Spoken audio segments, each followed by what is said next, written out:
ஒரு பொன்மானை நான் காண தகுதிமித்தோம், ஒரு அம்மானை நான் பாட தகுதிமித்தோம். சலங்கையிட்டால் ஒரு மாது சங்கீதம் நீ பாடு, சலங்கையிட்டால் ஒரு மாது சங்கீதம் நீ பாடு. அவள் விழிகளில் ஒரு பழரசம், அதை காண்பதே எந்த பரவசம். ஒரு பொன்மானை நான் காண தகுதிமித்தோம், அம்மானை நான் பாட தகுதிமிதோம். தத்த தகுதிமி தத்த தகுதிமி தத்த தகுதிமிதோம். தாகுது ஜம்பரிதா ததகுது ஜம்பரிதை, தாகுது நம்பரி ததகுது நம்பரி தத்த தீங்கினக்க ததீங்கினக்க ததீங்கினக்க தோ.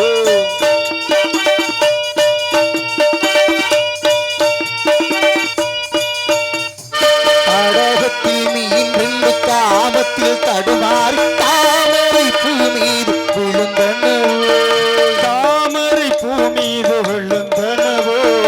இதை கண்ட வேகத்தில் பிரம்மனும் மோகத்தில் படைத்திட்ட பாகந்தத்தின் கண்ணமோ.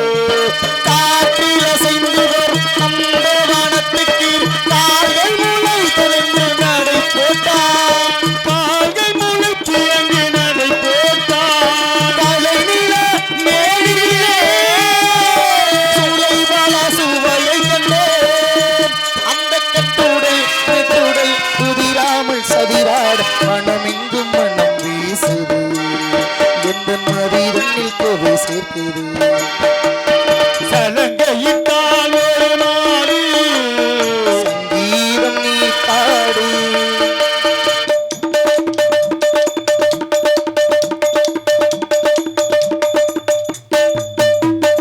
நாதிந்தின் நானாதிந்தின் நானாதிந்தின் நானாதிந்தின் தித்தாதிகதிக தித்தாதிகதிக தித்தாதிகதிக தித்தாதிகதி திகரானதானதா திகரானதானதா திகரானதானதா.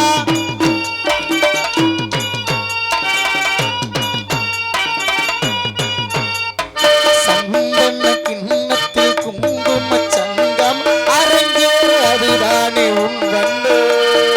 அரங்கேற அதுதானே உன் கண்ணோ. மேகத்தை மணந்திட வானத்தில் சுகம் வர நடத்திடுவானது உன் கண்ணோ. இடையில் வீணழகில் இரண்டு கூடத்தை கொண்டு புதிய தம்புராவை நீட்டி சென்றார். புதிய தம்புராவை நீட்டிச் சென்றான். சதியென்னும் மலையினிலே ரதீவு நனைந்திடவே, அதில் பரவம் தான் துளிர்விட்டு பூ போல பூத்தாடு மனமெங்கும் மனம் வீசுது, எந்த மதிரண்ணில் கவி சேர்க்குது. சலங்கையிட்டால் ஒரு மாது சங்கீதம் நீ பாடு, அவள் விழிகளில் ஒரு பழரசம், அது சாய்ந்ததே எந்தன் பரவசம்.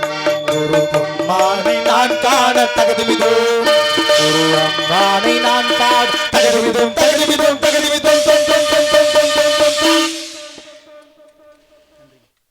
இருந்தாலும் கூட பெண்மணியை சந்திக்க வேண்டும் ஒரு ஆவல் மனதில் ஏற்படுத்தி கொண்டே இருக்கிறது. அடிக்கடி அடிக்கடி அவளை நினைவுறுத்தி கொண்டே இருக்கிறது. இருந்தாலும் கூட யாராக இருந்தாலும் சந்திக்க வேண்டும், எவராக இருந்தாலும் சந்திக்க வேண்டும். பெண்மணிக்காக என்ன வேணா பண்ணலாம், அப்படிப்பட்ட அழகு. இருந்தாலும் கூட பெண்மணிக்காக ஒரு தூதை அனுப்பி தூதின் மூலமாக சந்திக்கலாம் என்று பார்த்தார்.